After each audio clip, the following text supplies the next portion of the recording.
Ask Jeff YouTube channel. Here's today's question. I don't understand Isaiah chapter 6, verses 9 through 10. It sounds like God is telling Isaiah to make the people's hearts callous so they won't turn and be healed.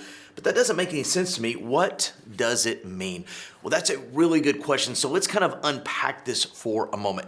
Isaiah chapter 6, a very unique, a very special chapter in the Bible because that is the one that begins in the year that King Uzziah died. I saw the Lord high and lifted up. There's this incredible theophany, with the formal word we use, where Isaiah sees the presence of the Lord, sees the power of the Lord revealed majestically before his eyes. It's also that famous passage right before what is alluded to here, where the Lord says, "Who will go for us and who shall I send?" He says, "Send me."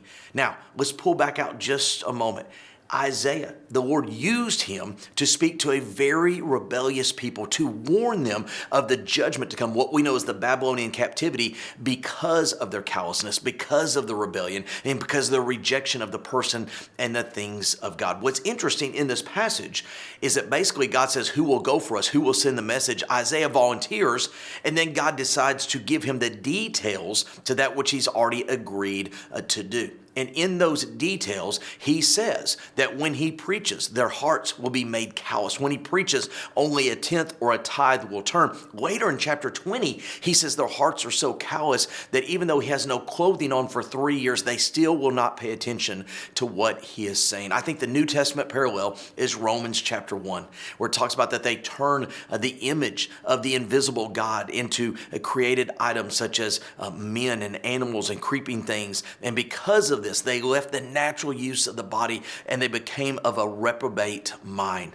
The answer to this isn't that God intentionally desired their hearts to be callous or to be turned from him.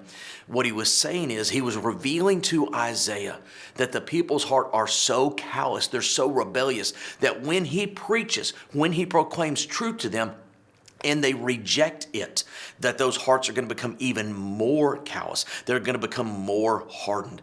Isaiah's preaching did not turn their hearts callous. It revealed the callousness of their heart that already existed. Great question. If you have one, send it to AskJeff.net. Maybe your question will be tomorrow's. Thanks for being a part of today's daily question. Now, we answer a question each and every day. Please feel free to submit a new question at AskJeff.net. We may not have gotten to yours today, but we eventually will continue to be a part of this. Subscribe so you don't miss out on a question every day.